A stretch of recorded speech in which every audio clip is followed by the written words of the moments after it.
Another day, another basketball stories na naman ang pagkikwentuhan natin. At ngayon nga ay ang balitang ang Los Angeles Lakers na nga daw ang number 1 team ngayon sa NBA.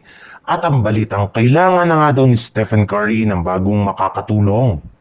Kahit man nga nahirapan ng Lakers sa kanilang game laban sa Phoenix Suns, ay nagawa pa rin nga nila dito na makuha ang panalo sa score na 114-116 sa pangunguna ni Luka Doncic na nagtala ng 29 points.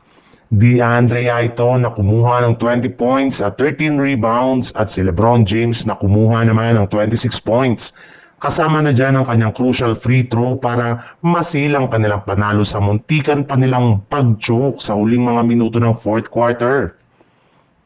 At isa nga sa mga player na pinag-uusapan dito ay si Ayton na na-outplayed ang center ng Suns na si Mark Williams na nakakuha lang ng 6 rebounds. Bukod rin dyan, napatunayan rin naman nga ng Lakers na isa pa rin nga talaga sila sa best team pagdating sa mga crucial moment ng laban, gayong meron na nga silang record ngayon na 9 wins at 0 losses pagdating sa mga dikitan na laban ngayong season.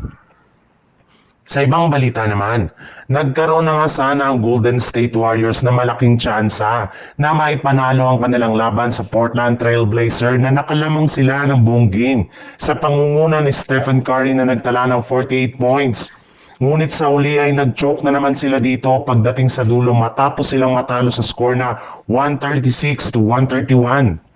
Napakarami nga silang mga nagawang pagkakamali sa last second ng fourth quarter, kagaya na lang ng hindi pagpasok ng kanilang ginawang layup na siya sanang magpapalamang sa last 30 seconds ng kanilang laro.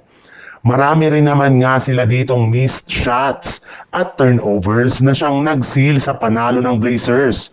At sa pagkatalo nga po ngayon araw ng Warriors ay bagsak na nga sa 13 wins at 14 losses ang kanilang record.